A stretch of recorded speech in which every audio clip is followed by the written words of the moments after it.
Ladies and gentlemen, it is I, Tetcher, and welcome back to the Community Challenge. What the hell is going on up in that corner? I don't know. As you can see, I have once again failed completely to set up my green screen, and I am phasing out of reality. And also, another thing you should notice is this shirt does not mean anything. It is simply a shirt I got from the WCS UK finals back in 2011, I think, and it happened to be ironed. So this is what I'm wearing today, even if it is ironed not very well. There's creases here, there's one along here. It's pretty bad, but it was ironed more than a lot of other stuff that I had. But yes, welcome back to Community Challenge. This is a show where I give you guys a challenge every week. You guys send me the replays of you guys completing the challenge, and then I commentate the best ones. And I say weekly, it's been about 5, maybe 6 weeks since the last one because I've been so busy. But I'm going to attempt to make this back to weekly again, despite the fact that it is nearly Christmas. I'm going to see what I can do about it. We'll try our best to do it weekly. If not, we may have a 2-week gap because of Christmas. I'll work it out. Christmas in like, what is the day today? 21st? 22nd? Usually like 3 days. It's fine. It'll be fine. No, I'm not panicking about Christmas at all. It's fine. So, this week's challenge, this last 6 weeks challenge was ARAMs. You guys had to go into the in-game chat, type in /join ARAM to join the ARAM room, and then play ARAMs with other like-minded people. The guys in that group are amazing. I'm constantly found in it, but I have avoided it this week so that I wasn't in any of these games, so that I wouldn't spoil any really good replays that you guys could send me by knowing what was going to happen already. So, you guys sent me the replays. A lot of people sent them in despite the huge gap, so massive thanks for that. I got a lot of replays despite there being a massive gap between episodes, but that was still really cool. But before we go into what the replays we got for this week, allow me to tell you guys about what this week's challenge is going to be. This week's challenge, as in from now until next Tuesday morning, is play Cho'Gall. Send me your best Cho'Gall games. Now, I could have done this quite a while ago, but I wanted people to feel him out. I wanted people to get more used to him. But play some Cho'Gall. Show me what you could do with him. There's loads of different builds available for him. Enjoy it. Creative names will get you bonus points, as in the names that are put together from the Cho'Gall players. They're always creatives, but find a Cho'Gall partner. Show me some good games with him. So send them in to replays@tetcher.co.uk. For now, though, it is time that we get ready to look at some of our ARAM games. This one was sent to me. Hang on, I'm going to tab quickly so everything's about to get really bright. This one was sent to me by Oment, and he titled it ARAM Challenge Replay, but I'm going to read you the email because it quite amused me, and this is what made me pick it. I watched it as well just to be sure, but this is what made me pick it. Hello. One ARAM replay for your amusement, featuring hate against Murky, more talking than is probably wise, more hate against Murky, and some general ARAM shenanigans. Also, Zeratul doing Zeratul things. Now, that got my interest quite a lot, so we're going to check out that replay, and we're going to jump into that now. So, ladies and gentlemen, let us introduce you to our players on the right-hand side. This, despite the fact I love everyone in the ARAM community, will be the villain team. Where's my sound? There it is. I had it turned off, basically. So, do I have sound? Hello? Where's my sound? Do I have sound coming out the wrong thing? I think I do. Set as default. That might have fixed it. Yep, there we go. Sound's back. Alright, so, ladies and gentlemen, introducing our villain team. Playing the Brightwing will be Woofs, who told me how to pronounce it, and I've forgotten. During a stream. Playing the Stitches, it will be Drum. Playing the Jada, it is Siphon. The Murky, being played by Ize, very appropriate name. The Asmodan, being played by Edu7. And those are our villains. So, playing on our hero team, the Leoric is being played by Roman. The Tassadar, being played by Shabalagu. What a great name, Shabalagu. The Nazebo, being played by Smeaglo. Very close to a copyright name. Nah, it's not copyrighted. The Zeratul, being played by Coin. And our hero, Valor, being played by Oment. Didn't mention it earlier. And Murky has already managed to disconnect. He is back, though. Was not gone for very long, but immediately hell of a lot of action happening. ARAM, a lot of hecticness going on. Stitches does get taken down. I should probably pause and explain to you guys what ARAM is. I'm just going to do it in the in-game screen. So ARAM, in case you haven't noticed, top and bot lane has been left unattended because ARAM is all random, all mid. All these people picked auto-select, and that gave them their composition. It's actually really good because the new business system means you have to get a warrior and you have to get a support. So it actually balances ARAMs out quite nicely. So it is pretty nice even with auto-select. But yeah, it's pretty good. Actually, no, you don't have to get a warrior, but if you have a warrior or a support, your opponents will 100% have one as well. So it's a good system. Very nice for it. The rules are you cannot go back to base. You cannot walk into this. You cannot you can't go in here. You cannot step past this bush. You can step into the bush, but here, this area is out of bounds. You will constantly see people cheating. It's the biggest source of cheating in the game. Same with the ones up here. And of course, if you can't go into top and bottom lanes, no shrines. And you are allowed to fountain, however. And the final rule, no mules. Mules are not allowed. I think only Tassadar can take it here. Yeah, I don't think Brightman can. I think only Tassadar can, but he will be disallowed from taking it. Punishment for any of these cheatings is either banning of using the talent if you take a mule, or suicide by running into the enemies. Most of the time you'll see people honor rules, or just ignore the fact that they've been called out on it. It happens, we deal with it. So, let's get back into the game. First blood going over to our hero team, and a good zombie will going down. Worth having to back away. Ize healing back up, chilling on his egg for now, and he's rejoined the game. He is back in. That's why he was chilling around that area. Let's have a look at some of the talents. You'll see a bit of a different style to what you see in most quick matches and stuff. However, you usually see a lot of regen talents, and there's no change here. To your food, on the Stitch is not going for a stacking talent, despite the fact that you're in lane constantly and getting no globes. Down goes Murky. So kind of weird he did not just take Hungry for more, but he is against the percentage damage of Roman. So that does make quite a bit of sense. He instead did go to your food, the extra 10% healing on his Devour every time he does use it. Jaina, no mana regen once again. Going with the increased range of Frostbolt, it does help for poking, but it's still a bit weird. Meatloaf getting hooked in. He is going to be able to back away from this drum, getting drained. You can see just how good that drain hope is in that situation. Brightwing, the increased range on her heal, and Brightwing, seeing as she doesn't use mana to heal, one of the best healers for this scenario. He's against Tassadar, who has gone for the Conjure's Pursuit. We can see Leoric did go for reanimation, so some globe talents, the regen master even on the Zeratul, and the death ritual, getting the permanent health command as opposed to the regen.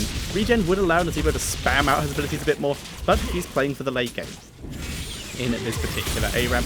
And Vala starting off with that healing, getting herself a bit of sustain, which is very, very important here. Coin going one-on-one versus Drum with the, two-on-one with the help of Shablagu. Really hard name to pronounce in a rush. Murky once again getting taken down.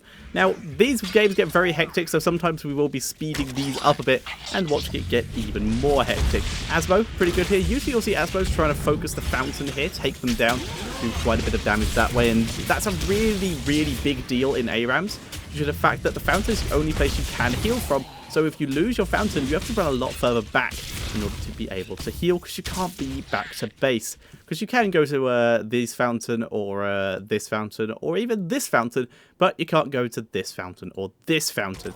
Mid lane, you can see blue team a bit on the defensive. They will be able to clear off that egg. That pufferfish pretty quickly, but level 4 about to be hit for blue team a little bit earlier than it's going to be here. Nice dodge there for red team. We're seeing Leoric backing out. Gets a shield from Tassadar. Not too much to worry about there. Tassadar with that mana regen going to be very powerful. You sometimes see, at least when I play him, Tassadar going for the reinforced structures here, because with Current's Embrace, he can actually just make this base area here into a Protoss space and just make it really tough to assail. So having a look at some of the level 4 talents, nice hook on a minion there by Stitches. The Hardened Bones giving Leoric that little bit of extra tankiness. Vampiric Assault from Valor, just going pure regen, pure sustain. The Healing Ward not going to be the Leeching Plasma for the Tassadar. Does make a lot of sense. Some of his team do have to go into melee, do have to stay at range and poke with abilities as opposed to auto attacks, so the leading plasma might not work too well. Spider Cluster for Nazeebo going with a standard build there, and Sustained Anomaly, very interestingly, for Zeratul, keeping himself at range as well, so he doesn't have to run in and poke and fight head on, which is very risky for him. Having a look at our red team here, we see Manic Pixie getting that extra healing for Brightwing, which is very important. Like we said, any healing is important here, any healing is useful here. And nice singularity spike by Zeratul there. Getting this area, getting Jada, getting the tower, doing a good job. Going in very deep there, doing some damage to Brightwing, but does have to back out. Drum also having to back away. We can see the amplified healing stitches making Brightwing's job a little bit easier. Smeagol gonna be getting out of there.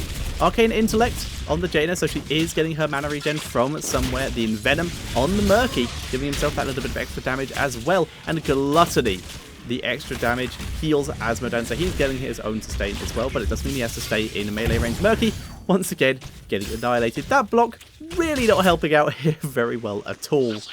Yeah, he's very stealthy. So we can see the blue team hanging around this healing ward for the moment, chilling, whereas red team just looking for harassment, easy moving into the bush. Again, there's the hook onto the Zebo. This time he's got slowed by Jada. Lasers on him, but the shield from Tastar and the zombie wall allows Smeagol to escape here. Murky going down again. He was going in for the chase. I think it was the Venom that he wanted. But so far we can see 2.75 kills to our blue team over to 0 for our red team. Our red team will attempt to get a kill eventually. They will try their best to Drum, getting focused down. Once again, it's Leoric and Vala and Zeratul going in there to get the kill. Now, Wolf's been out of position here, getting body blocked by Leoric. He's trying to back up. There's the Drain Hope. Leoric trying to chase, but not going to be enough, especially with that self-healing Murky. Once again, getting ragdolled. He will bounce back to his base. And Tastar, very low here. He doesn't have the healing abilities that Brightwing does, so he has to stay quite far back here. Just dropping his shields when he can, trying to protect his team. And dropping that healing ward once it's up, if he was alive. But down he goes, getting taken out by the Asmo down there, who did go for the level 1 Taste for Blood. We'll keep an eye on him to see how much he stacks by, currently on 40 bonus damage. Because they did, I don't know if this is replay is before or after the hotfix. I think it was after the hotfix, because a couple of these are old patch replays, or at least before the hotfix especially. So there's a couple old ones, which will mean I may spend a little bit more time loading than I usually do. Zeratul has been spotted. He's getting pinged. And it's going to be Murky who reveals him. Zeratul trying to blink away, but Jada and Stitches have rumbled him. There's the Envenom from the Murky trying to chase down Coin. Murky going very deep here. Good shield for Tastar. Murky gets taken down again. Healing Ward getting dropped too. Going to get some good healing onto Leoric, especially as Healing Ward works with percentage health. So it's going to be quite nice for Warriors. Good Globe of Annihilation there from Asmodan, doing quite a bit of damage. And we're seeing a lot of people standing on the puffish. They walk out of it just in time. And Ise gets taken down. Leoric going quite deep again, trying to set up for Zeratul. Zeratul moving forward. Not sure where he's going. Oh, I see where he's going. He's got that Shadow Spike, aka the ability that makes it so that he doesn't decloak when he throws out his Singularity Spike anymore. So he can now just completely wipe out this egg without any issues. There we go. Just going to use the swipe on it. However, he's put himself in a really tough position. Murky is going to go on the full respawn time. And it looks like Zeratul won't get out. No, he will. He gets hooked in and trapped by the zombie wall, but he does escape. Now it is Siphon who's trying to do something to this Leoric, trying to push him away. But Murky will respawn here. Zeratul going quite aggressive here. Everyone does have the level 7 talents though. We have talked about Zeratul's for a little bit. The Gibbon has been taken by Nazebo, getting that extra duration on the spiders, which is really nice in combo with what the build he is going for. Static Charge for Tastar, getting a little bit of damage as opposed to, once again, that Color's Embrace, which could have helped support his team. We see the Hot Pursuit for Valor, which is very interesting. She's going to be very difficult for her to actually get all of those, Hydra stacks up by constantly auto-attacking against this kind of team. There we go. Now the Globe of Annihilation starting on that healing fountain. He does have the Infernal Globe as well, and reduces the cast time, increases the speed, and it deals some some burn damage as well. So he's going to be able to take that down quite effectively, and Coin deciding to continue standing in it. Jada going for Ice Flow is very interesting, but getting reduced cooldown is going to be quite nice for her. Was able to get Leoric there. Leoric will Wraith Walk out of there. Murky once again getting ragdolled into the distance. And we are seeing blue team beginning to push back. Brightwing too low to really stay that far forward to help the team, but she is getting as much healing as she can. Stitches with Savor the Flavor, continuing with that regen build, going with, like we said, the build that just keeps him alive, and that is very important in this particular game. Drum going on to Koi, gets a big chew your food there with that Devour. It's able to regen a lot of health, and it was on a hero, so that Savor the Flavor is going to give him a lot of regen as well. Asmodan currently on 56 stacks. He's not stacking up too quickly because it's very hard to do that in this game. That Singularity Spike, that explosion there, sustained anomaly, really useful. Down goes Brightwing to Leoric. Drum actually in a pretty tough position. Leoric going pretty deep, but nice Devour there by Drum. so he's able to get a lot of health back. Down goes the Murky again. Drum gets taken down with a good entomb as well, because heroics are available. There's the Strafe, there's the Ravenous Spirit, and Edu is going to get taken down. Murky will eventually join them thanks to that Ravenous Spirit, and that does likely mean this 4 will go down. Valor just going to get out of there in time. The tower running out of ammo before it shot her and finished her off. Very, very lucky there. Having a look at some of the other level 10 talents, we do see the Archon taken by the Tassadar here, getting extra damage, and the Void Prison being taken by Zeratul. Zeratul right now trying to micro around Murky. Does not dodge out the way of him, but is able to back away from the imminent danger. Nice shield there by Shablagu to protect Omid. Good Void Prison. Can they follow up on it? There's the Frogs. Bit early. They completely missed, but they're still going to go in. Coin going on to Drum here. Body block here, but has to back up due to the laser of Asmodan. And we're seeing Roman getting a good Drain Hope onto Drum here. Cypher trying to give chase. Takes down Tassadar, but is now trapped in the zombie wall. Getting focused down by Valor and the Nazebo, and is taken down. Nazebo gonna help take out Easy to protect Omid, and we're seeing the Murky back away there. And I've just called a load of heroes wrong name at least twice there, probably more, but it'll be fine. Murky taking Slime advantage on level 7, and the Octograbs getting that CC in on level 10. We see Emerald Wind from the Brightwing, not going for extra healing. The Putrid Bar Stitch is continuing with the regen, and it's going to help him out against that Zeratul as well. Ring of Frost from the Jaina, ready for maybe a turnaround. And the Black Pool for Asmodan, ready for the combo currently with 70 bonus damage. He's beginning to work his way up. He will soon be at that 100, which is going to be the magic number for really helping him deal with minions. We can see blue team beginning to move their way back in. Jaina, though, trying to do as much harassment as she can with that Ice Flow. She gets very low cooldowns. Siphon getting focused down, though, but nice polymorph there onto that Nazebo, preventing any more of that Ravenous Spirit. So Jaina will get out of here. They're now trying to focus on the Auric, who does get out of here. Zeratul from behind, though, takes out Jaina without seeing Tassadar in full retreat. Valor and Nazebo did get taken down as well. Shablagu is taken down too. Roman, last remaining member of blue team, except for Zeratul, gets taken down. Now it's just Zeratul who's out microing Brightwing right here just by being invisible, because Brightwing, the only thing he has to reveal is that Arcane Flare. And, well, it's on cooldown and he's out of mana, so Brightwing's just like, nah, gonna leave it. And it's just gonna leave Zeratul to do what he wants. Zeratul going over the wall here. He does not have wormholes, it's very risky, but he wants to take down that egg. In the meantime, red team is kind of just wrecking his base. Zeratul needs to be careful here. Jaina completely ignores him, or just doesn't see him. The rest of blue team's now alive, ready to defend the base. Murky backing away from this. Zeratul continuing to hang around this area. He's likely going to wait for Murky to die and then get the kill on the egg. So the Murky goes on the full respawn timer, but this does mean he's still not with his team. So his team are fighting a 4 versus 5 battle right now. Murky backing up. Leoric getting a good entomb once again, pretty much just on Jaina, but the body block, thanks to that Hardened Bones, really helping him out here. The Stray from Valor doing a fair amount of damage. Murky was killed off, and the egg was also killed. Zeratul coming back to rejoin his team. And the rest of red team having to back up due to being down on Murky and knowing that Zeratul may in fact now be on his way. Zeratul having to dodge out abilities, gets hit by that Cone of Cold there, but is able to blink past them and get out into a much safer position. Having a look at level 13 talents available for the blue team now. Crushing Hope, extra damage once again, helping to deal with that Stitches for the Leoric. The Tempered by Discipline, giving that Discipline stacks that extra regen once again for Valor. Tassadar, he has Dimensional Shift, gets out of there pretty nicely. Drink Rate for the Tassadar, helping out his team a bit more with more utility. The Thing of the Deep for Nazebo, keeping himself safer in a different way, staying further back so that he doesn't get picked off. And the Wormhole for Zeratul, he finally now has an escape mechanism for when he goes in a bit too deep and too greedy.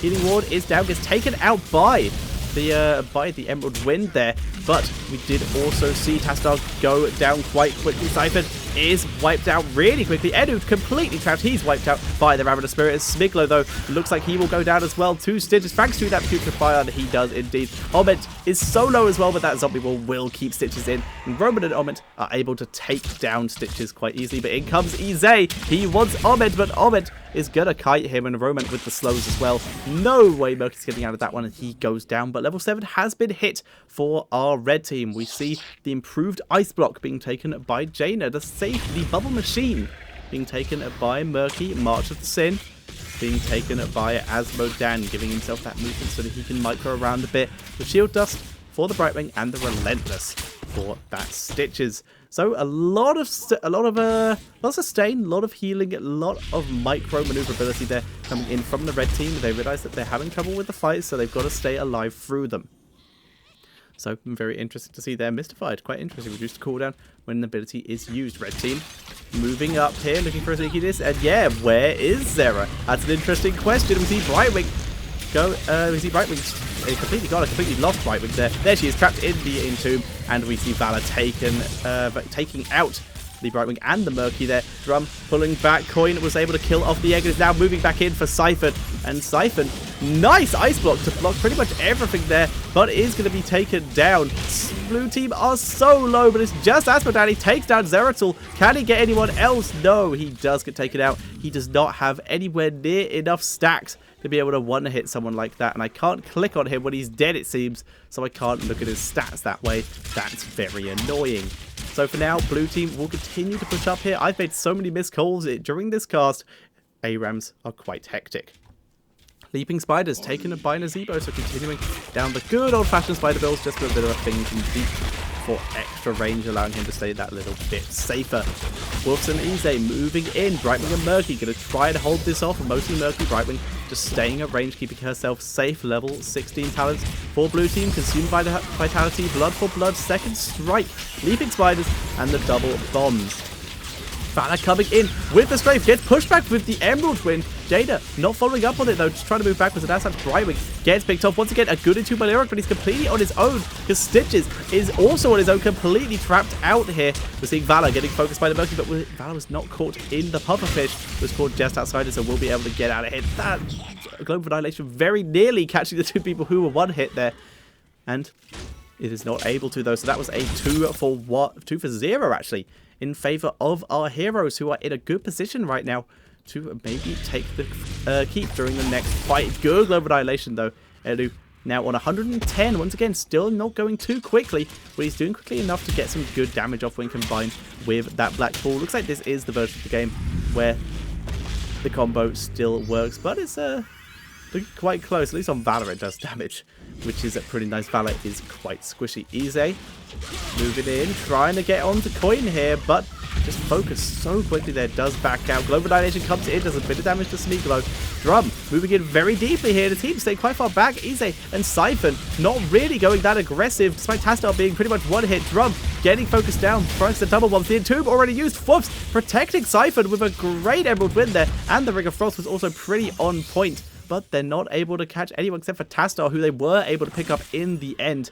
And we're now seeing blue team pull back to their forts, but they will play it on the defensively, and that does allow red team to finally hit that level 16. We have the Criterize from the Brightwing. Stitches yet to pick Snow Crash from the Jaina, the Rejuvenating Bubble from the Murky, and the Demonic Smite from the Azmodan. Very interesting. Coin blinking past. He's going to go egg hunting, which is actually not going to work here. Hang around the Spirit takes down Whoofs, and he's not able to get much else, but Lyric having to back up here. So is Valor, but we can see why this isn't going to work, because the egg is living in the spawn now. Murky is wise to Zeratul shenanigans. Seeing Nazebo getting hooked in. Zombie wants to try and save himself, instead completely bones himself, and he gets picked off. Stitches, they go for Pulverize, which is what we saw there, that slow on the slam. Oment getting a burst by Azmodan a little bit. Drum moving in, he wants him. There's the slow, trying to get onto him, but the healing from Oment, thanks to his cube, was able to keep him alive. And no, Murky didn't cheat. He put the egg down. He didn't go back into the hole. He put it down when he died. There is nothing wrong with that at all. That's not cheating at all. So we're seeing Azmodan getting a bit of a laser onto Roman there. Zeratul beginning to make his way back into the fight area. Siphon is quite low. He wants to try and burst him down. Trying to sneak around, get a good angle on him. Murky sees him. The blink was good, but he was still spotted. A lot of damage coming down from the Stitches. Good Void Prison. Keep himself alive. Azmodan and Jada damage combined, though. Almost enough. Murky him from over the wall with the Octogram. Not enough. The Ring of Frost would have been enough if he'd stayed still, but Coin able to stay alive. And we're seeing Azmodan continue to do damage here. Down goes the Stitches, though. We're going to see Brightwing die as well, but Valor falls too by standing in the blizzard. Zeratul is just going to push Stitch's body towards his enemies to warn them that he is coming. Siphon getting burst down. No, the ice block needs to get out of there, though. The auto from Nazebo will finish him off, thanks to Nazebo's passive. that poison, that voodoo ritual damage will be enough there. And yeah, you could use Octograb through anything, basically, as long as you have the vision. Easy. Getting focused down, he gets burst very quickly indeed. But it's Murky, and he's back. But yeah, he didn't enter the core at the Horde of Storms at all. He spawned there, put down his egg, and left. And also, that's where it appears when Zeratul kills you. So Murky can just come back out of there and get ready to help his team. Smash via Erasmodan. Try to hold back as much as possible the enemy onslaught. He has 118 stacks, as you can see. Very hard to stack up in this game. Hook from Stitches is missing here. And the zombie wall slowing down his retreat, but not stopping it completely. Erasmodan still continuing to drop the damage as needed when needed. 19 available for our blue team. And yeah, there you go. Murky decides to listen to Zeratul anyway. Despite the fact he didn't actually break any rules, he just puts his egg that little bit further forward.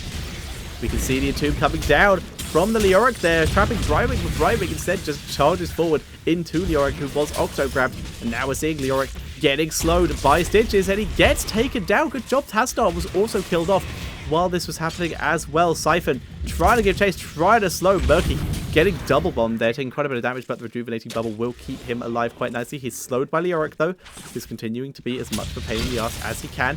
Jaina just helping kill off these minion waves, trying to help Erasmodan stack him. It looks a bit Ahmed with a good bolt, but he's slowed by Jaina. The Void Prism keeps him alive though. Very nice there. Here comes Ravenous Spirit from the Nazebo. In comes the Strafe. Ahmed going all in on this, trying to do anything he can. He is envenomed, and that likely means he'll die. Tassadar nowhere near. In fact, is still dead. Drum, though, will also die at the same time here. We're seeing Jada pull back. No, the Entomb is good, though.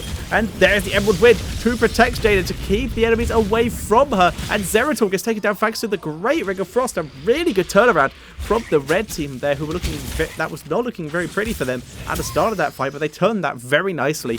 But level 20s are available for our heroes, the blue team. We have Spectral Leech coming in from the Leoric. We have Vengeance for Valor. We have the Storm Shield from Tastar, Annihilating Spirit for Nazebo, and Nexus Blades for the Zeratul, getting that extra damage in. But level 20 literally just about to be hit for red team, and this is what we like to call ambitious. I'm going to give it 20 seconds. 1, 2, 3, 4, 5, 6. I was 14 seconds off. So down it goes. And Murky is once again eggless. He has to back up. And Murky is confused at this fact for some reason. We're going to see blue team move in, but level 20s are available for our red team now, so they can now put up a fight. The continuous wins for Brightwing, causing as much chaos. Keeping Jaina alive is important through the regenerative bile. Full Stitches giving himself that sustain as well. Bolt of the Storm for Jaina, keeping herself alive in her own way. Rewind for Murky, extra damage. And the Bolt of the Storm for Asmo, will keep himself alive. In comes Asmo for the slam. Big damage there onto Shampalagoon, thanks to that critter rise from the Brightwing here. Whoops, trying to keep Jada alive. Is he going to use the Emerald Wind? There it goes, but Brightwing is super low, and the Ancestral Spirit will chase him down. Sorry, the Ravenous Spirit. The Pufferfish, though, did some damage, but it was not enough. We see Stitches and Brightwing and Murky get taken down. Murky, of course, will respawn at his egg, but it's now a 3 versus 5 Valor, and Zeratul's solo double bombs come in. Siphon does survive, but they're trying to chase Coin. The good Void Prism onto Asmodan, though Murky and Jada just managing to avoid that, but in comes the Leoric onto Jada, gets the slow. And Jada, though, is going to be able to back out. So is Asmodan, in fact, thanks to his Bolt of the Storm. He's going to continue to try and slam, though, and gets a nice one onto the Nazebo. Coin sees it completely. Ooh, Edu almost walks into it. That would have been very dangerous. They're able to take down Jada, though, finally, and they also kill off Murky, who has just respawned. He's coming back in to try and help. Asmodan doing everything he can, but one hit from Zeratul. Dodges. No, he walks into the explosion. Gets taken down by the bolt, and Zeratul goes all in. Kills off the egg, but his wormhole has expired. Gets Octo grabbed. Can the keep finish off Zeratul? Yes, it can, but now Murky is on the full respawn timers. It's going to be down to Brightwing and Stitches to defend this core when they're back to life. Brightwing now alive, has his heroic, so can use that Emerald Wind to try and delay this. Stitches also is back. The Entomb used by Leoric to try and delay this. Brightwing getting killed before using Emerald Wind, was stuck on move command. Stitches trying to delay as much as possible. The core's going down so quickly here. This may not be enough. Stitches doing everything he can. He's the only one alive, though. That looks like it is going to be GG. There's the hook, trying to delay, Ravenous Spirit and Strafe though. That is too much. And that is in fact GG. Zebo flipping around with his Ravenous Spirit activated. And that is going to be our heroes. Team Omend, the blue team, are going to be the victors in this particular round. So, I believe this one's my camera. Yes, it is. This corner's getting worse. That's weird. But, I don't care. We're gonna quickly exit this because, once again, it's gonna take a little longer to reload the replays due to how the old replay system works. It seems to crash my heroes and then reload it somehow. Why has that happened? Can I fix that somehow? Let's see. Let's see if I can aim this up. Will that do it? Kinda. Okay, oh yeah, I have to relog with this, don't I? Yeah, I just read it. You can see how old this shirt is. This is when Adidas was a shirt partner for ESL. That's how old this shirt is in terms of ESL-related gear. Alright, I believe that's my password. I think I misclicked something, though. Yeah, I misclicked my password.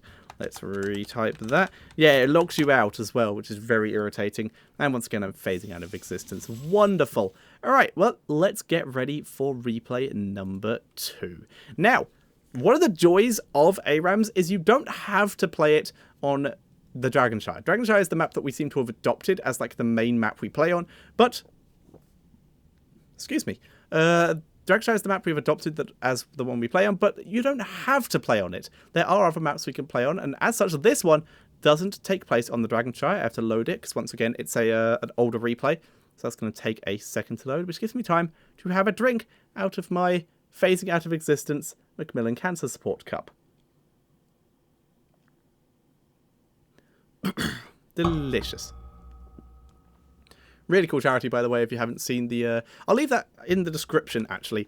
The Macmillan Game Changer stream that I went to do were very funny for Macmillan Cancer. They released a behind-the-scenes video where you get to see me getting my legs waxed. So I'll leave the link to that video in the description below so you can check that out and see what I got up to over 24 hours. I was in charge of the indie game section. They basically gave me my own 2-hour slot, which I think was one of the... It actually became 2.5 hours. I think it became the longest slot. But it was very fun, had a lot of fun at the event, and I was hosting it as well, so had some good times there. So I'll leave the video to the behind the scenes for that, so you can check that out, and I believe the donate link's still open. If not, you can just donate to Macmillan Cancer Charity as you see fit. So, let's get ready to head into the game number 2. This one is submitted, actually we'll see, hang on, didn't see anything. Alright, so, let us press play and begin to introduce our players. Did I pick the right side? Nope! Let's introduce our villains first. So, ladies and gentlemen, playing the Sonya. It is going to be Coin. Once again, double melees this time. And also, you'll notice we're on the Haunted Mines. Yeah, we play different maps sometimes. Playing the Sergeant Hammer, it's Captain Shabbatha, who appears to be confused. There are 6 pedals and only 4 directions. Playing the Butcher, it is going to be Lance DH, which I can only assume stands for Dance Hero. Playing the Brightwing, it is going to be Aztecopi. And playing the Zagara, it'll be City. Playing on our hero team, though, playing the Rhaegar, it is going to be Anok. Playing the Diablo, it is Niffles, very close to Dibbles. Playing the Jada, it is our hero, it is Doge. Playing the Sylvanas, it is going to be Mananagia. And playing the Lunara, the new hero is going to be Ize, who is once again back. You see a couple familiar names sometimes, that's just how it works. So once again, we already saw First Blood, Zagara getting absolutely wiped, and Sonya has had to claim the RP. It happens, it happens. We got to a point where one of the games I was in a while ago went so long that I had to persuade all the players to let me pause so that I could go use the bathroom. They were very kind and they did let me do it, so very cool of them. Was able to in fact go back. So let's have a look at the talents that people are going with here. We see the War Paint coming in from the Sonya, getting that sustain, Advanced Artillery, keeping out in that Sergeant Hammer damage up, Victuals for the Butcher there, giving himself some late sustain as well. Hyper Shift for Brightwing, going with the normal teleport build, as opposed to what we saw last time. Reconstitution for Zagara, giving herself Hate Free Gen on Creep, which she's yet to put any down of. And on our hero side, we see the Spirit Walker's Grace, the reduced mana cost, very useful when you're going to be running out of mana a lot in this game. Soul Feast for the Diablo, giving himself that sustain via health regen. We see the Conjurer's Pursuit on Jaina, the With the Wind on Sylvanas, allowing her to poke from that a little bit better. And Photosynthesis for the Lunara, very interestingly. which restores 8 mana per enemy hit with crippling spores. So quite interesting, but it's going to give her that little bit of mana sustain. Sonya needs to be careful there, taking quite a bit of damage. Hammer is sieged up, but not really getting anything. Coin getting focused down, gets Diablo'd, gets Dibbles card, and is taken out. But that gave Hammer a little chance to move further forward. And Easy getting focused very hard because he came into range.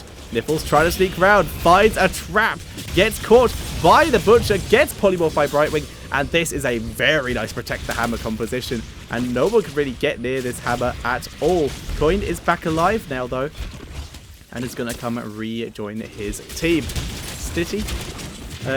City, sorry, I keep pronouncing it wrong. Hammer has crept further forward, doing a lot of damage. Look at all of that. Butcher going very aggressively though, does actually get the stun, but went so aggressive that he is picked off there, was not able to cancel that. Zagara went into the mines there for a second, not entirely sure what he's doing. I guess they're just going in and out for lols. They are just messing around, and as such, Hammer is dead because they abandoned her. No, Hammer was able to boost out of there actually. But yeah, they're deciding that they're going to leave the mines and not use them, I guess. Yeah, I don't think they're going to let the mines be used. They were just messing around with that. So that's all good. We're seeing the blue team trying to defend now. Red team has managed to creep further forward thanks to the joy of Sylvanas, who did just get hit by a good spear there from Coin on that Sonya and has to back up. Doge is the chainer. He is at the range poke potential, and there he goes, getting a lot of damage onto City there. But Diablo getting focused by the Butcher Sonya combo. It's pretty brutal. Has to back up. He has to wait for that health regen that he's going to get from his soul feast, which is nice. He has 50 souls at the moment, which is pretty cool. Level 4 talents available for everyone, such as Hammer with that Maelstrom shell is going to make it even harder to assail here, thanks to that increased range. The Flail Axe also increasing the range of Hamstring. Down goes Sylvanas from Coin. Very nice there. He has got the focused attacks there. Manic Pixie in the right wing once again in Venom Spines on the Zagara. Hammer sieging up further forward, immediately gets knocked back, but Dibbles having to pull back there. On our hero team, we see the Feral Heart available for the Rhaegar. Very useful, getting mana regen, which is a pretty big deal. We see the Demonic Strength, which is a bit of an extra slow. More CC for Diablo there. Arcane Intellect for the Jaina. In Venom for the Sylvanas. And Nimble Wisp, interestingly, from the Nara, but none of the Wisp talents are going to be that useful here. Dibbles going in onto Sonya. Sonya getting focused, but the polymorph wipes out Diablo, but down goes Rhaegar and Sonya in exchange. Rhaegar diving for Sonya, gets the kill, but dies in the process. Doge trying to get City, but Shabba, is moving that little bit further forward each time. He's just trying to get in range of these towers to start working on them. And there we go. It's going to start creeping forward now. He will be in range here. And it's going to be able to work on the towers. Doge, though, focusing the heroes first. He is in range of this tower, but it looks a bit, nope, has to creep that a little bit further forward. And there we go. Anyone who steps past that gate now is just going to get bombarded by Hammer. Butcher just standing as the bodyguard there. Good knockback there. Dibbles getting hit really hard here, and he's gonna get taken down, but not before Butcher gets taken down as well. But Hammer just keeping all the rage heroes back. Look at Sylvanas, Jaina, and Lunara. They just burst so hard. Even Rhaegar with his chain healing is not enough to keep them alive. He's doing everything he can, but they can't move forward here. And there goes Brightwing and Sonya with the kill there onto Sylvanas.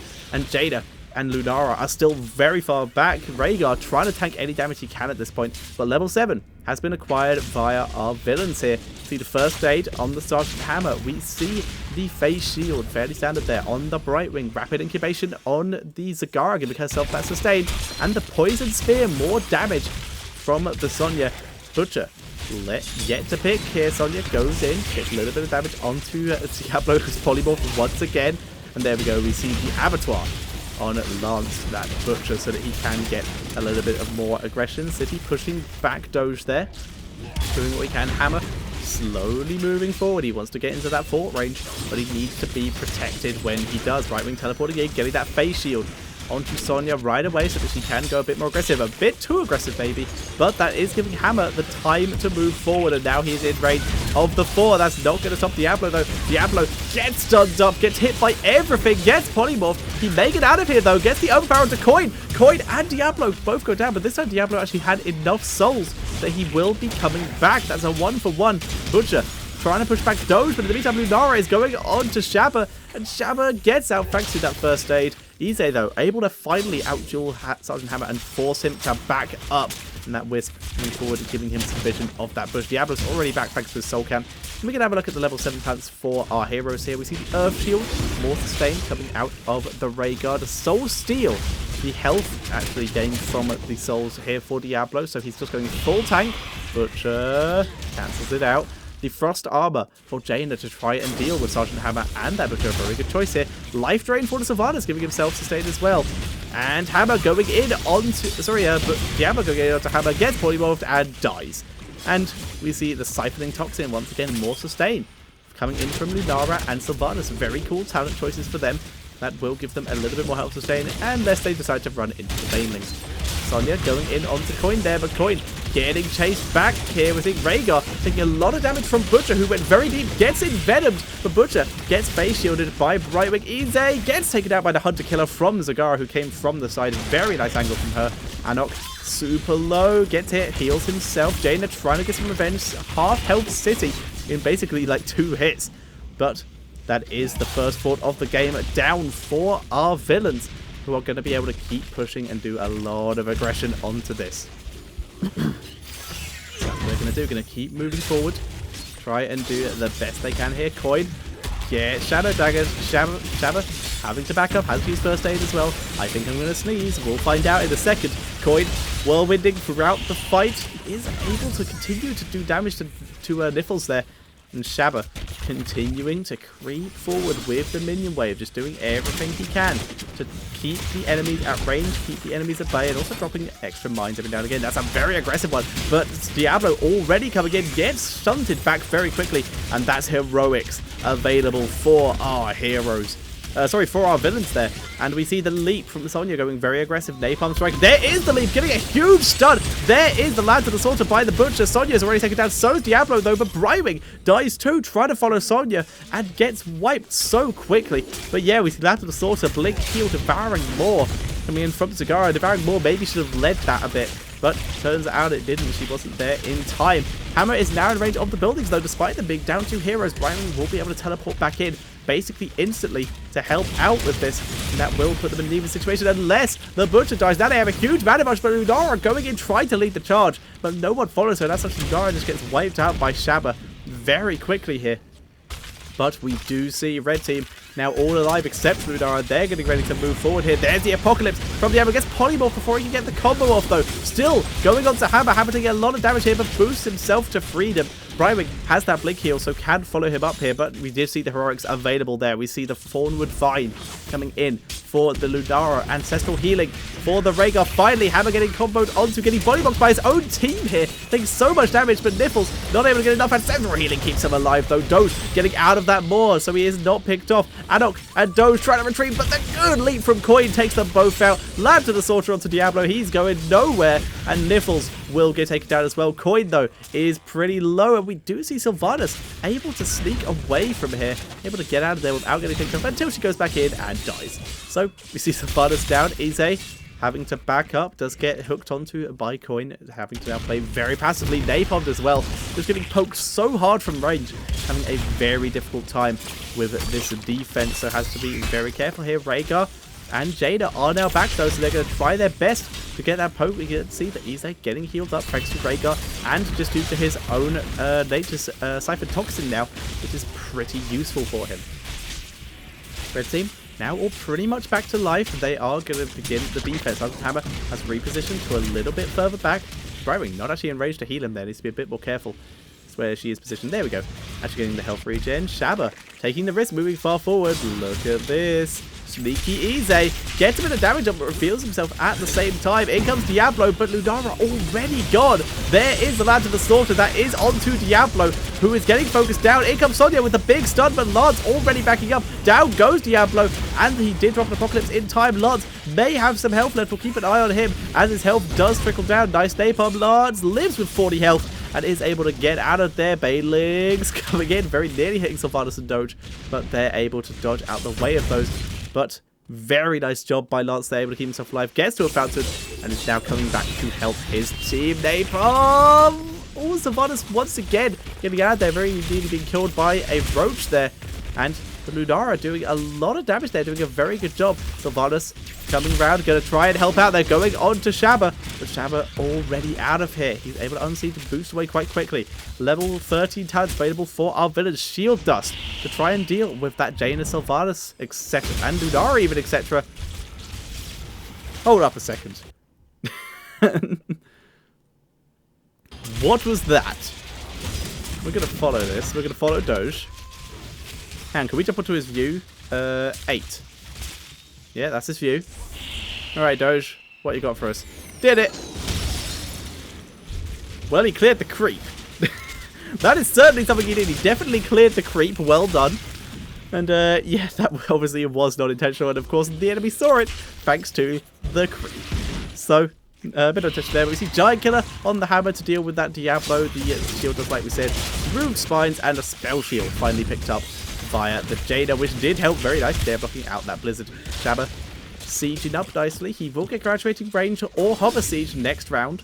So, gonna be able to do some really nice stuff. In comes Butcher, who took the Savage Charge, with 10% damage of the maximum health. There's an incredible lead, getting all 5. Ancestral Healing not quick enough. And now it is Doge getting focused, but good overpower by Nipples there. Adok in a horrible position. He gets taken out, but it was a very good save there from Niffles, keeping Doge alive. He's now going on to Shabba. There is the Apocalypse, and it gets a lot of people. Niffles getting dropped so low. Coin is the one taken down, though. Niffles able to get out of there. Very nice protection there, but the keep does fall.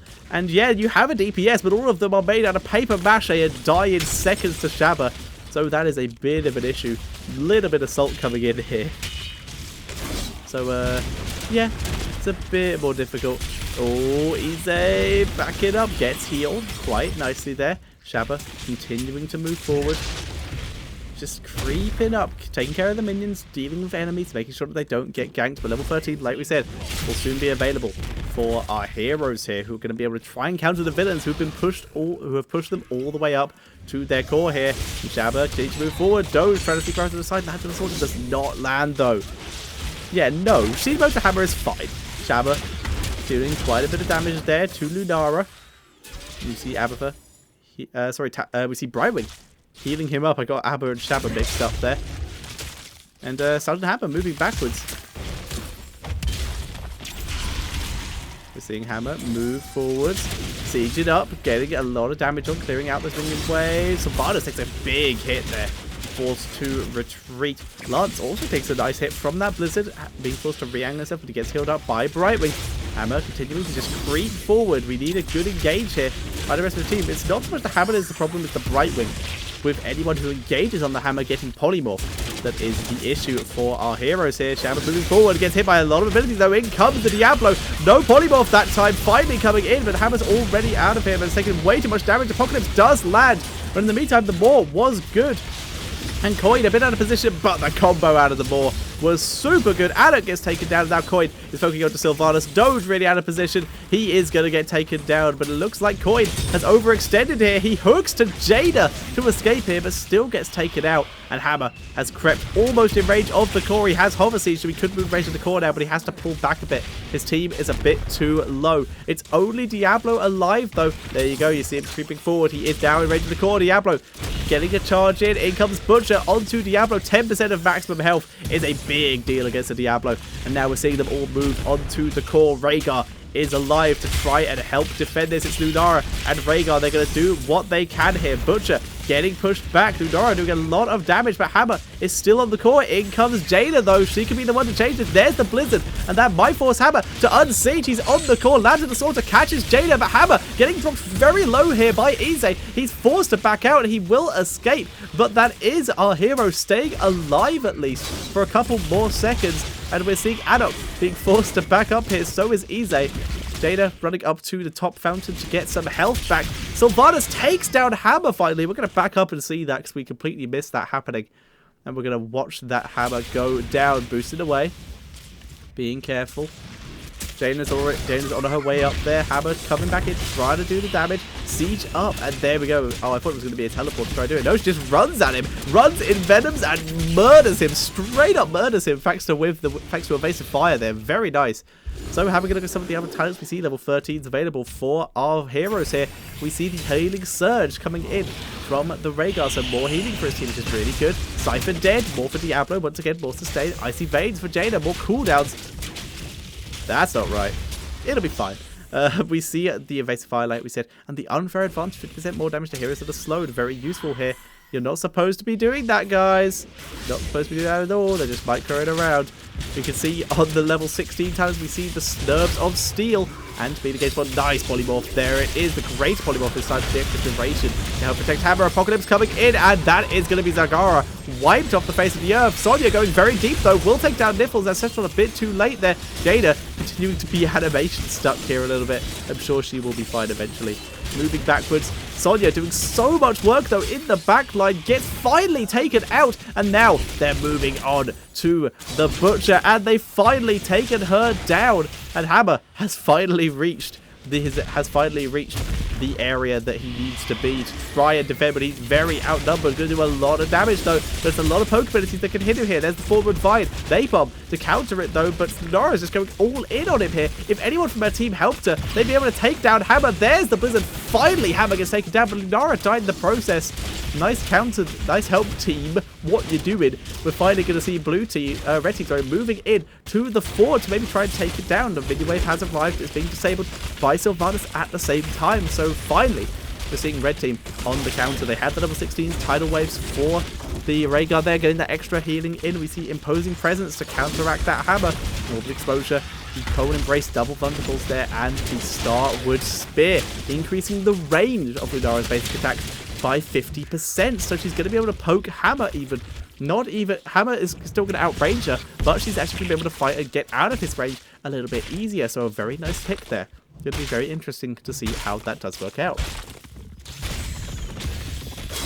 But 39% on their core is still a very low amount. They need to be careful. And with everyone from blue team now coming back to life, Hammer boosting up, making sure he can get to his team as quick as possible. He is on the way. And Niffles coming in, going very aggressive onto Lance here. There is the Lantern Assaulter only getting Niffles here, but are they going to follow up on it? No, they're just going to leave it. The more is good, though. But they're having to back up because Lunara is doing too much damage here. There's Sonya finally going in. In comes the Butcher to try and follow up on this, but the Ring of Frost is good. Gets Coin. Niffles getting rid of the Butcher. The Silence also coming in, and we're seeing Coin get taken out. Shabba is really far forward here, getting focused out by everyone. And Shabba trying to get out of here. He's no moves to down. He's out of siege mode. In comes Diablo to try and finish him off, and they get him with the help of Adok. Zagara dies in the lower area as well. And now it is Niffles getting focused down by Butcher. He gets taken down, but Butcher may have overextended here. Brightwing trying to keep him alive, but Lunara takes him down. Brightwing also in full retreat. He will live for now, but how long will that last? Thanks to Sylvanas here, and they're continuing to push this in. They're actually going to be able to move on to the keep here, and this is a huge counter here. That's really cool. You can see them begin to move in here. Sylvanas will a little bit late disable the keep. Does take a single shot, but that's still fine. Jada still completely stuck in terms of movements. That's fine. And that is going to be the keep down as well. They've evened up on structures here, and that is a big deal for our heroes here. They're going to try and move in and continue to do what they can. And if they're able to win this from that position, they're actually a level ahead now. They're almost 2 levels ahead. They're about to hit the level 20s. They're moving into the core area. Are they going to try and dive the core, or will they wait to try and get some kills once that's happened? And Jaina's still actually standing up on her horse, or her billy goat.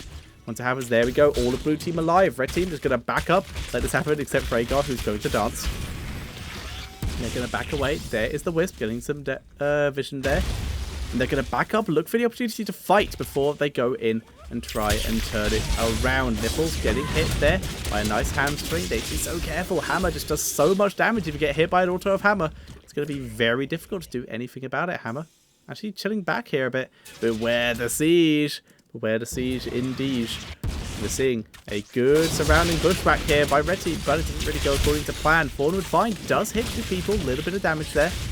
quite nice. Nipples going way too deep here. Takes quite a bit of damage with Imposing Presence. Good ability, yo. And Lord of Terror has been taken. They have the level 20s. The Storm Shield from Rhaegar. Double block the Storm and the Assassins and the extra range on forward fight is a big deal. For Lunara, they move in good more. Onto the 2 damage, except for Lunara, who's still alive. The Apocalypse catches a lot of people. We're seeing Koi getting focused down. Hammer's already dead. Tries to leap to survive, but he's already poisoned. He's already dead. We're seeing the Cigar getting picked off here. And there goes Koi. He was able to shield himself to try and stay alive, but it doesn't matter. The Bolt of the Storm aggressively from Doge. He gets taken out, and that is a full team wipe by our heroes. Able to take the fight very nicely there. And they will now move on to the core, and that is going to be GG. And our heroes will take the game unless they do something miraculously bad here. But they don't. I'm going to spoil it for you guys. So, guys, that is currently our heroes 2-0 up. And despite Jada having some serious bugs, it did happen. So we're going to fast forward through this so we get to the end screen so that we can see it that way. But a ridiculously nice fight there. Hammer doing such a good job of doing the work of Brightwing, keeping her alive so long, but finally getting the turnarounds. And a big shout of that goes to Lunara, who dealt so much damage. We can have a look at that probably. Yeah, there we go.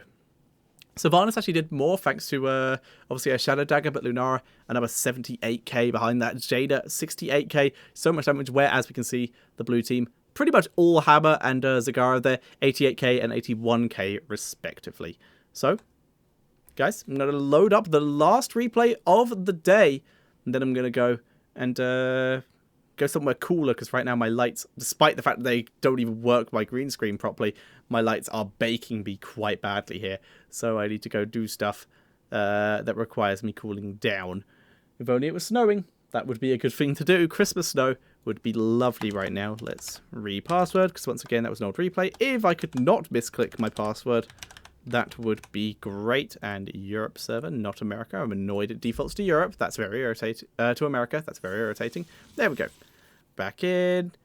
And replay number 3. Now, I renamed this replay accidentally. I couldn't remember what it was originally called. So I rewatched it to see which one it is. And I renamed it to Fuck the Hell Yes Last Game. So this is the last game we're going to be watching today. Once again, it's an old replay. It looks like all of these are from pre-hot patch. Which kind of sucks, but I'm sure it'll be fine. I appear to have a weird lighting thing on the side of my face. There. That's weird. Don't know what that is. Oh, I know what it is. It's just because this is pointing in a weird direction. There we go. That should be gone, but it does mean that my green screen's messing around. Whatever, but green screen apparently just doesn't want to work properly.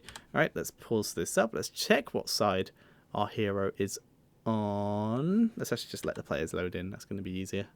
Okay, our hero's on this side, so we'll go to this side. And Control 1 and hide the replay timer. Excellent. So, guys, time for the last game for today. So let me introduce you to our villain team. So, ladies and gentlemen, playing the Rhaegar, it is going to be Phytest. Playing the Diablo, it is going to be Koak. Kaok sounds good. Playing the Valor, it is going to be Davididi. Playing the Asmodan, this is Benyo. Playing the Sergeant Hammer, it is Diadmalol. I hate your names. And on our hero team, playing the Valor, it is Hellscream, who's in the wrong lane. Playing the Asmodan, it is Luchty Boy, who is kind of in the right lane. Playing the Butcher, it is KH Soldier. Valor, you coming up? Valor. Valor will finish the intros. Playing the Muradin, our hero, it is South Tyrol. And playing the Tyronda, it is Arunus. Valor appears to be a bit bugged, a bit weird. Finally coming up to help a team.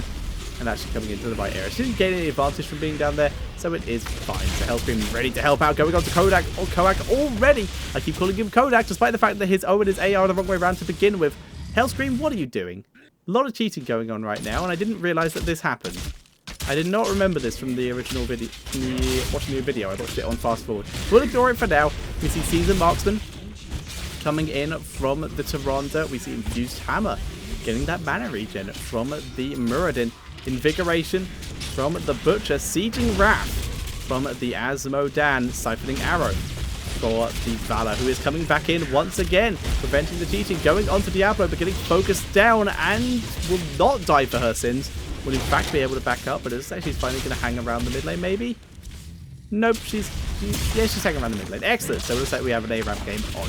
We see Healing Totem for the Rhaegar. Very interesting. It used to be a very popular talent. Not so much anymore, but still pretty good. It's pretty nice. It's still a 2%, 10 seconds. Still a healing ward, but at level 1, which is quite nice. Block for Diablo. Composite arrows for enemy Valor. We see Taste for Blood on the Asmodan. We'll keep an eye on him. Down goes Muradin. And we see Advanced Artillery on the Hammer, who we've already seen how effective Hammer can be in ARAM. Rip that corpse. And he will go flying. And once again, of course, we will keep an eye on Asmodan. Currently, 0 stacks. Doing a good job there for that extra damage. Sylvanas, on the other hand, going in very deeply, trying to get Asmo. Sorry, we have a friendly Asmo as well. We have 2 Asmos. This one with Sieging Ramplos, so no stacks. And Sylvanas, Tyrande, sorry, currently 3 bonus damage on her auto attacks thanks to Season Marksman. That will stack up very quickly because, of course, they're stuck in lane. And KO getting focused down does get out of there quite nicely there. Needs a heal from Rhaegar. Needs that healing quite badly, in fact, due to taking all of that damage. But all teams actually both quite low. Need to be very careful. Koa getting stunned again. Aruna's trying to do everything he can. There's the Sieging Wrath Shot. Not enough to take down Koak here. Neither Asmodan really focusing on fountains here, both focusing on heroes. And that actually worked out really well for Red Team Asmodan. They're doing a lot of damage. South Tyrol doing quite a bit of damage himself, trying to take out of the minion waves. He has a Fused Hammer, not the Stacking Storm, the Gathering Storm. Needs to be careful. Blood Annihilation not really landing on anyone. South Tyrol getting hit by Sergeant Hammer Mines. Needs to be careful. Aruna's just poking anyone and everyone he can here. Getting some really nice auto attacks off for basically nothing in return. But level 4 is still hit by our villain's first hammer. Gets stunned, gets globed, and is able to get out. But, like we said, level 7 is Feral Heart once again for Rhaegar, getting that health and mana regen. Really, really nice in this particular game type. We have the Essence of the Slain. When enemies, minions, or captured mercenaries and heroes die near you, you gain 31 health and 10 mana. So, it's going to allow Diablo to get stay quite nicely sustained. We have Arsenal from Valor, so good the multi-shot build. Gluttony from Asmodan, that healing, and Maelstrom Shells from Hammer, making it harder to assail him. Hellscream, not cheating this time, able to get out of that one. We see, for our heroes, the Searing Arrows, extra damage on the Tyrande. Down goes Muradin. Got some distance as well, off he goes. But we see the Thunderbird on the Muradin. Leolax once again, the extra range on that hamstring, combining with the Invigoration. Gluttony on the Asmodan. So Gluttony and Gluttony for both of them. And the Punching Arrow. So we see one Hungry Arrow build and the one multi-shot build for our Valor. So a double mirror. We have the Hammer, we have the Asmodan versus Asmodan, Valor versus Valor. And both of them going for relatively just okay. Soldier does not get hit by that Glove of Annihilation there. Able to stay alive, stay safe. And Hellscream moving in, trying to get a bit of damage. Good stun from Tyrande. Down goes Diablo. And that does mean that the Ruthless Onslaught from KH Soldier unable to get the target. In fact, the target was already dead. Hammer Mines doing a little bit of damage. Globe does not land once again. The Fountains. The blue team Fountain is already down. Sergeant Hammer taken down while I wasn't looking there. But blue team going to be able to continue pushing this up and getting the damage done. Finally, without the hammer there, holding them back. Fighters moving on to South Tyrol. He's able to jump away to freedom. We're finally seeing the blue team Asmodan try to take down this fountain, so that should be pretty good for them. Level 7, not really available for both teams. Tyrande getting focused down here is going to be able to get out of here. And South Tyrol also able to jump to freedom. No deaths in that little engagement there, and Sergeant Hammer is nearly back to the fight. Stun lands onto Diablo, but they're not able to take him down. The block pretty good, and he just gets out there. Hellscream just unable, that Punching Arrow deciding, that Hungry Arrow, sorry, deciding to target someone else instead. Deciding, yeah, minions seem more important than heroes, and able to allow him to get out. Hammer, sieging up, starting his damage, focusing on minions more than heroes. Finally going to focus on that Asmodan there. South Tyrol trying to just do what he can, clear minions, do any damage he can to that Sergeant Hammer. Back him up, and the Asmodan doing a good job of just, well, Asmodaning him and doing a lot of damage. He can stay out of his range and poke Hammer from afar. One of the few heroes who can actually help deal with him. But Rhaegar doing his best to beat Hammer. Heal. The stun lands though, that's good, but Muradin already down. The auto attack from Tyrande is able to take down Hammer though. In exchange for Muradin, Tyrande also very nearly down. Here comes the Butcher trying to get that Asmodan. We saw Diablo go down as well, but He does not have 100 souls yet. He will have to wait for the respawn timers. And we can see at our level 7s, we have the Gluttonous Ward, which is basically a healing ward that also restores mana, but only for Asmodan. It's a very selfish, it has the exact same icon as the useful talent, but doesn't actually help the team in any way. Exactly the same from Red Team Asmodan as well. Abattoir, the Piercing Bolt, Lunar Blaze, and the Repeating Arrow. Whereas on our villains, we see the Cleanse. Very nice here against all of these stuns. Soul Steal, extra health there coming in from the Diablo. Caltrops, the Gluttonous Ward, and the Hyper Cooling Engines. Diablo going very aggressively onto Valor, but has to back up. His team was not in range to really help him out here. Gets focused and gets out so low here. Hellscream also dropped low, but is healed by Taronda. But blue team getting quite a bit of aggression on here, doing a really good job, and I need a drink. Nice shot there.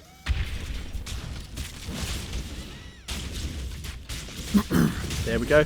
So, Globe coming in. This is a Sieging Wrath Globe, so it does quite a bit of damage from the further away distances, like we just saw there. Gluttonous Ward coming down. You look at that. Look how much it heals. 2.5% health and mana, actually. Same percentages there. So it gets a lot of that back. Nice stun there by Muradin. Onto Hammer, trying to delay him. Gets engaged upon by Diablo. Taking a lot of damage, is able to jump away. And somehow, Hammer survives. Took so much damage, was able to live. One owl from Taronda, if he can find the target there, will kill him. Looks like he's fine. He may be healed enough, though. The Globe would have also killed him. A lot of things kill Hammer. There we go. Finally healed up out of one hit range. Gonna siege up anyway, though. There is that healing totem as well, though. That will keep him alive. I don't remember that looking like that. I thought that changed. I thought I had a different icon. Gets hit by Globe anyway. Is able to survive quite nicely. We're seeing blue team continue to move in. Hellscream just doing everything he can, just getting any kind of poke in. There's the slam. And we're seeing blue team trying to, once again, like we said, deal with Sergeant Hammer as best as they can, which is going to be difficult because, well, with Sergeant Hammer, he has a huge range advantage. They're all having to jump away once again. Asmodan doing anything he can. Both teams staying fairly even on levels, but blue team have the slight advantage thanks to the one kill advantage. And Diablo getting stunned up there, and he will get picked off by that Ruthless Onslaught from the Butcher here. Hammer going to do some damage to that Butcher. Now trying to deal with Muradin, who was getting close. And now Hellscream, who gets hit by all of the Hammer mines, actually, and the laser. But it's going to be Tyrell, who bites the dust. Hammer getting body blocked by Fightist there, who gets taken, and Hammer gets taken out there. Down goes Asmodan as well. Fightist and Davide going to be backing away here. They will be able to stay alive, and it's up to Diablo to play on the defensive now, because everyone else has had to, on blue teams, had to go back to base for healing, but Taronda and Hellscream still continuing to keep the pressure on. Another slam from Asmodan, not too much damage yet. It will combo quite nicely though. He didn't take that extra burning that you would get on the level 7 instead with that Gluttonous Ward, so quite interesting there. Boop. A little bit of damage coming in there. So we're going to see Asmodan begin to move in, continue to poke this. South Tyrol, they're just doing damage right now, anything they can to get their level 10s, and there they are. We see Avatar, the Strafe, the Black Bull, which we're now going to see combo quite nicely. Kaboom. Really nice there. The Shadowstalk, the Furnace Blast, and that is everything. Level 10 will soon be available, though, for our villains, so our heroes need to be careful or try and take a fight before those level 10s are available, but they're getting dropped very low here thanks to the poke of our villains here. There's another slam from Asmodan doing quite a bit of damage. Let's have a quick look at his stacks, actually. And boom. That Taste of Blood really working out for Bendio here. Really doing a good job with that. So in comes Muradin onto Sergeant Hammer, gets the stun, follow-up stun from Taronda, and he gets wiped. In comes Butcher with that Furnace Blast, just a little bit of damage to Rhaegar, but Rhaegar and Valor, who was targeting originally, both able to get out. Central healing, keeping the Diablo alive. He's continuing to be stunned up though, but still, that is our hero taking a really significant lead. They're able to take the towers down, but they're still not onto the fort like our villains are already. They've already got onto the fort and done a lot of damage to it, but they now have their heroics available as well. Ancestral Healing, the Strafe, the Demonic Invasion, the Blunt Force Gun, which is kind of cool because this lane is basically a straight line, so you can just get a good Blunt Force Gun which can wipe out the minion wave. Just aim it here, hit this, and this. So pretty nice shot there if you can get the level 20. Valor getting focused, gets taken out, the missile lands. There's the Lightning Breath from Diablo, which we completely missed. And he's able to do a little damage and force our heroes to back up here. Our heroes are in fact going to back up. As with that coming over a bit of damage, like we said, he did go into Demonic Invasion as opposed to that Black Pool because, well, he has no stacks. He's going to be backing up the nice Shadow Stalk there from Toronto, keep most of her team alive except for that Butcher who did, like we said, die Hellscream. Backing up, he will also keep himself alive. He's on pretty much no mana though. So he's going to be playing quite defensively. That's the problem with, well, this build in particular. It costs very high mana. You can see 60 mana, but this has a longer cooldown actually, but you're also using that Vault there, which is another 75 mana to get your cooldowns up. So you have to be a little bit more careful with it. Hellscream moving around at the moment, just looking for angles that he can help out. Get slammed. That did hit the fort as well, so a little bit of extra damage there coming in. In comes Muradin once again, getting knocked back. He cares not. Stuns Hammer. Follow-up stun once again from Toronto. In comes Butcher. Once again, Furnace Blast not landing on anyone he wants it to, and Ancestral Healing keeping Diablo alive. The Furnace Blast not really working out for KH Soldier at the moment, but Muradin is not done yet. He's still going to get taken out by Hammer, but Asmodan will die in the process, so in theory, May Sergeant Hammer, who re-sieged up in a really tough position, and there comes a Lightning Breath, but thanks to that Butcher's brand, KH Soldier able to stay alive in time to take down Diablo, and Fightist able to finally take down the Butcher, but gets taken down in the process. So that is a 4 for 2 in favour of our heroes, looking really, really strong here. So Davide playing on the defensive here. He is the only one. He has got the multi-shot build, remember, so he's going to be able to clear waves a little bit quicker than his Hellscream counterpart would be able to. Going to have a quick drink.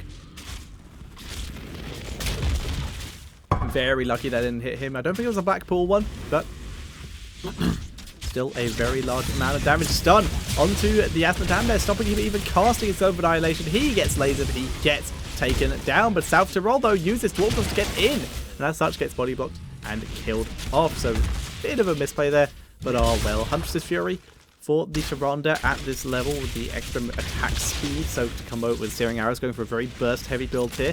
The Healing Static going for being taken by Muradin here. Savage Charge, extra 10% damage, like we said before. March of Sin for the Asmodan, and the Frost Shots coming in from Valor, allowing her to kite that little bit. Missile comes in, does not do too much. In comes Butcher, trying to get Hammer, but is able to get effects to the laser. Lightning Breath not doing too much there from KO. He is in fact having to back away, getting healed by Rhaegar though, so he should be able to get out fine. But still needs to be careful. Asmodan is now on his way. But it's going to be too much of a problem. Muradin is already back for the heroes here and going to help them re-push this. Level 13 is available for our villains. We see a Frost Shots once again from Valor, going for the multi-shot build like we said before. March of Sin for the Asmodan once again. First Strike. The Sergeant Hammer going for that full incredible damage. If you want to rage me, you're going to take all the damage. Healing Surge for the Rhaegar here, and the Firestorm for Diablo. Muradin going very aggressively in. He's going to have to Dwarf Toss out of here though. He's being lasered. Lasers everywhere in fact. The Hammer is now sieged up and is doing the damage to anyone who steps into this area. Unsieging. Sieging up a bit further forward. Has not been here. First Strike is active I believe at the moment, so he's going to be doing a lot of damage moving forward. We're seeing a good Global Annihilation once again, continuing to just burst people as much as possible. And blue team just backing up. They're not willing to take the risk. They're all quite low on health. They do not want to get picked off by just rogue damage. And we can see Hammer get hit by that globe. So First Strike will be deactivated for a couple seconds. And in comes the Global Annihilation from Benyo, who's finally on still 2. How can you still be on 2? It's quite impressive. But yeah, Benyo, they finally take down that fort and the minion wave there. The rockets once again not doing too much, but any damage is good damage, so that Arunas being forced to go back to the fountain. And I think he's actually hitting the fountain with this as well. So he's actually hitting 2 fountains with that. That's cool. Good angle. I like it. Hammer seeking out once again, trying to stay at range. South Tyrol getting focused once again, but once again able to Dwarf Toss himself to freedom so that he does not just die here. Hammer needs to move forward. A bit of an aggressive strafe here to try and take down Tyrol, but a good stun from Muradin may be dangerous for Diablo here. He's getting focused down. South Tyrol taking a lot of damage himself, has to Dwarf Toss away once again. Ancestral Healing comes down. Hellscream takes a lot of damage. In comes the Globe once again, but it's not too much because there's no stacks on Taste for Blood. The Shadow Stalk coming down from Toronto, keeping her team alive, and they're going to be able to get out of here relatively unscathed.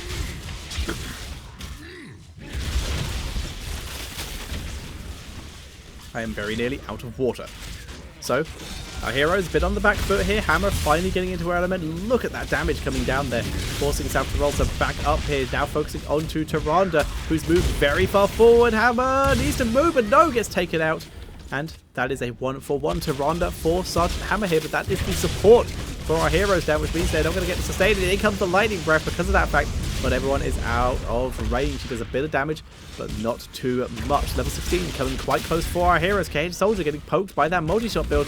Benyo moving into the tower, going to try and take that down, but in comes Muradin going very aggressive. He's got pretty much full health. Good pierce there, getting both the Azmodan and the Diablo, but not enough to continue chasing too much. In comes Valor with that frost shots, trying to do everything she can to chase down, but they're not going to get anyone else. Cho'Gall will get some more stuns, but he's going to get focused down. They here basically completely surrounded. In comes the missile, trying to hit that butcher, and we do in fact see Muradin jumping away to freedom. And Azmodan continuing to just poke as much as he can. He has the black pool. We're not seeing it used too much, but he is staying alive. He is sustaining quite well. And now he has the Battleborn, so he's getting a bit more demonage here. A little bit more demonage. We have the crippling slam from the butcher here. A lot of low members on our hero side. The dwarf launch for the Muradin, so he's ready to go all in here. Blood for blood on Valor, and Tyrande taking that true shot aura. Very nice when she's with a butcher and a Valor, and even a Muradin in his avatar form. Level 16 is not too far away for our villains, so we'll keep an eye on that when it does come up. Hammer getting stunned up, getting slammed, and in goes Muradin very deep here. Wow, Diablo just going straight onto Aruda's here, but instead it's getting focused on himself. Cho'Gall gets taken out by the Stray from Valor though. Very nice job there by Davide. And we do a lot of damage. That's level 16 available for our villains here. We see the Battleborn being taken by Azmodan once again. So pretty much identical builds except for Taste of Blood and Siege and Wrath differences. We see the Hover Seed for Sergeant Hammer here. Cage Soldier having to back up. Tidal Waves for the Rhaegar, continuing with that heal build. Imposing Presence for Diablo, and Blood for Blood on the Valor. No overpowered there from Chaos, so not able to get that Tyrande. Benyo and Sergeant Hammer moving forward. Remember, Hammer does have first strike, so a lot of damage will be coming out from him on those auto attacks. Trying to micro so that he doesn't take this damage, but in comes Butcher, doing a lot of damage. Azmodan gets devoured there and immediately wiped off the face of the earth. We're seeing Hammer will escape here. Diablo and Valor will not be so lucky here. Hammer escaping on very, very little health. It's now just Hammer and Rhaegar in full retreat. If Rhaegar could like heal Hammer at any point, because you know there's Tyrande, could be a rogue owl coming in to get the final hit. Could have used to heal a bit earlier there. Tyrande moving very aggressively here, gets stunned by Diablo in a bit of a tough position, but the Rhaegar there should be healed up. No, it was a pretty sure that was a black pool heal there. And we do see no one go down actually. Cage Soldier able to stay alive. Finally, Fighters get picked off there. Sergeant Hammer trying to move forward. Good missile, doing a lot of damage and takes down Butcher. Very nice job there. And continuing to creep forward, doing lots of damage to his enemies, but he's in range of minions, so no first strike now for him or his team until those minions stop attacking him for quite a while. Continuing to move forward as much as he can. And with his healer coming back in 20 seconds, he will be quite nice. Butcher alive in 28 seconds, so they don't have to worry about him for quite a bit. And by that time, his Furnace Blast will be back up, so he's going to be able to do a big chunk of damage once again. Maybe try it for another one of those all-ins. The rest of Blue Team, just hovering back. Once again, they're just waiting for regen, grabbing fountains, and making sure that they are ready to fight. And that shouldn't be too hard with Rhaegar now alive coming up here. Hammer just looking to try and get the focus onto anyone. Needs to start a step a bit maybe though. Gets hit by Valor here. In comes the strafe from Davide doing a lot of damage, but in comes the Shadow Stalk from Arudas doing a lot of healing, and this cloak is really nice. Davide dropped very low, so is the Hammer and the Azmodan here, so much so for the Valor that she gets taken out by that black pool. Globe of Annihilation there coming in from Azmodan, basically a max range one. So he got all of that bonus damage, the 50% bonus damage from Sieging Wrath there. There's the stun, follow-up stun from Muradin, and another slam coming in onto Diablo. He gets taken out, but Muradin body blocks to death, and he goes down as well. We will see our heroes begin to creep in. They're against that Hammer though. He gets stunned up. Another slam. Doing a lot of damage. It was not a high range one, but that's still enough to allow Dyad to back up here. Due to the fact he was taking a bit of damage and he was slowed there, and did cancel his first strike. Level 19 available for our heroes, not for our villains yet. We're seeing KH Soldier back it up here, does not want to get caught in range of Hammer, but can clear the minion waves quite nicely thanks to his combination. He has Hamstring. If he can hit hero, get the reduced cooldown, and also help clear the minion waves, the increased range and the increased slow no longer fades, and the increased duration of it. Okay, so they're continuing to back up. They will take down that little demon there. They're trying to get any poke they can. Just any little bit of damage. There's a bit of healing coming in from Tirada straight up. And Hellscream taking that crit there. In comes Butcher. Kills off Hammer. And gets the bonus blast on the two members there. Very nice there. Butcher's Brand going on to Diablo so he can get the health sustained in. But it won't be enough to strafe. And Diablo take down Butcher. But now Diablo's being focused. He will get out of there though quite nicely. And now we're seeing the Asmodan, Valor, and the Rhaegar moving in here. Diablo coming back in despite having no health. Gets stunned up. Owl goes on to Valor here. Chaos still alive here. It looks like he will finally go down to no, it was Asmodan auto attack actually.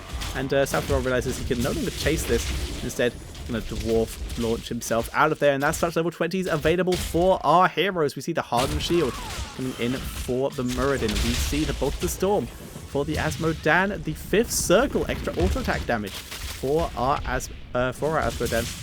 Sorry, the Bolt of Storm was on the Butcher. Vengeance on Valor, and Tyrande is yet to pick yet. But level 19 has now been hit by our villains, so they are only a level away from their heroics. There we go. It's next is Frenzy for Tyrande, so going on that full auto attack style as is. Yeah, full level away for our villains here, so you need to be a bit careful. Bit of a slam, very short range from the blue team Asmodan, who is going to continue moving forward. But remember, he has sieging ramps, so the further away he throws from, the more damage he will do. But still able to do a little bit of damage here and there, and of course those demons in the backline will prevent Hammer from getting first strikes. We see this one is right here. Blue team now all regrouped with the Butcher arriving back with his team, ready to help. Moving back, being very careful here. And KH looking for an opportunity to try and burst someone. There is Diablo coming in with the lightning breath, takes down Hellscream. A good strafe from the red team as well, but he gets slammed by Asmodan. Good job by Lucha Boy there. And in comes Butcher with the Bolt of the Storm, trying to get Hammer, but good knockback by Hammer there. And level 20 is available for our villains. They're trying to take down KH Soldier, and they will. It is just Lucha Boy alive here, and he is going to back up. He has no mana, not able to do much. Level 20 available. We see the Hellstorm for Diablo, the Farseer's Blessing for Rhaegar, the Nexus Frenzy for Valor, Perishing Flame, the Exploding Grunts for Asmodan, and the Orbital BFG for Hammer. So Hammer, when her heroic comes back up, she will get the infinite loot. Diablo, currently on 100 souls. He will be back when he dies. Benjo, have you got more stacks yet? Yep, you're on 8. Good job. 8 stacks is at least more than 2. Now we're going to see red team move in to this keep, and they will get it. First keep of the game. Putting on a pretty incredible comeback here.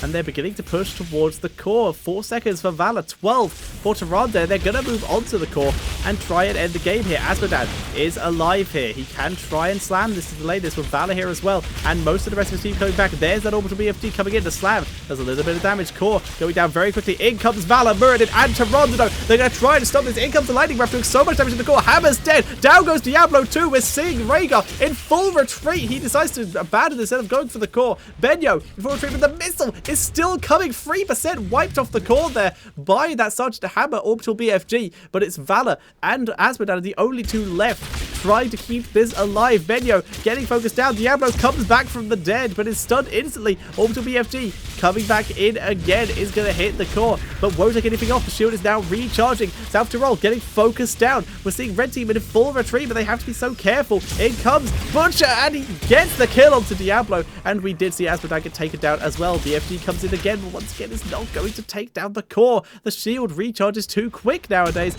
It doesn't do enough damage. Valor taken down as well. That's all 5 members of red team dead. And, well, now I would say they're on the defensive, but they can't be. Blue team are just on the offensive, and they're pushing in. They are getting hit by the BFG quite a bit, though. But that missile will keep the shield low at least, so that when they come for that core, they can try and take it down together. Down goes the keep, though. They need to be respawning quite soon. There is Sergeant Hammer. He did fire a second missile. I'm not sure where that one's going. Good shot. That didn't really hit much at all. But with him sieged up, it's going to be very hard for the blue team to try and take down the core here. South Tyrol taking a little bit of harassment damage. But yeah, that missile, looks like this is the one that's going to keep looping, though. Nothing, so it's not changing the loop, so they are pretty good. And that missile will deal with the minion wave and still keep a little bit of damage onto the core. And that is a really big deal, that they can keep that core shield a little bit low. So they're just waiting for everyone on their team to respawn. Missile continuing to loop. Hitting a lot of people, wiping out the minion wave. Minion wave is gone. So there's no minion support for the blue team here. They are relying purely on each other. Tyrande giving a shout out for her team to go with her heroic, which is up. All heroics, in fact, for the blue team are up. The good missile, once again, doing a lot of damage here. Really helping out the blue team. Go on Hammer Valor. Runas making the calls. They're getting ready to go in here. This could be the last fight of the game. If either team dies, could be over. There's the call. A second missile coming out to do more damage to the core. Maybe that'll be enough to take down the shield. It will not be, but at least it is a start. In comes the Tyrande Heroic. They're moving in. Asmodan going very aggressively. In comes Butcher with the bolt, and the Furnace Blast hits so many. Diablo is wiped from the face of the earth. So much damage has been done to the red team, though, but it's going to be Asmodan getting taken down. Fight is getting slowed up. He gets taken down. A stun landing on Valor, and the Hammer, and the Globe of Annihilation taking them down, and the Valor gets slowed by Butcher. Blood for blood to try and keep her alive. She moves to the keep. It's not enough, and it's only Valor going down for red team. They can move on to the core once they have the health. South Tyrol just going to tank it like a man here, and that was an incredible play. They are all quite low health, and with the minions there, they might be able to kill off Butcher at least, but that's looking like... Nope! They just killed off 2 people. Well, do they have enough? I think they have enough. But there you guys go. That looks like it's going to be GG. Asmodan with his healing, and the Tyrande healing him is going to be enough. And that is GG. Our heroes take the game after an incredible comeback from red team. They're able to take it in the end. Missile, very nearly doing enough. And well played to our heroes. Well played to our hero. Who was that? Which one was our hero again? It was... Hero South Tyrol. So very well played there. You did some very good jumps, some very good engagements. Your teams were able to follow up on you and win the game. So guys, super well played by our heroes in those games. They did an amazing job, and thank you all very much for watching. We saw some really good games. ARAMs are fun. Remember, if you guys want to play some ARAMs, you can. It's not just a thing that I'm organising or that these guys are organising. It's a thing that exists in the game. There's a community built around this thing. It is all honor rules, so you have to be honor rules, and please be a nice person. We just won't invite you if you're not a nice person, because that's how we do it. So you can do that by typing in /join ARAM into your in-game chat channel, and you will join the ARAM chat room, and then people will post links to games. You will see the little blue links. You can either click on them to join games, or you can just type in inv, and maybe someone will invite you, or maybe they'll just tell you to click the damn link and stop being lazy. So that's how you join the ARAM room. But remember, I'm going to remind you guys about next week's challenge. Send me your Cho'Gall games. I want to see what you guys can do with Cho'Gall. Creative names, especially fun. I love stuff like that. But show me what you can do. Find a friend, team up, cause some trouble, and make it double. For now, guys, I have been Tetcher. My throat is dead for talking for so long. Thank you very much for watching. Please leave a comment for challenge suggestions, and I will see you all next time.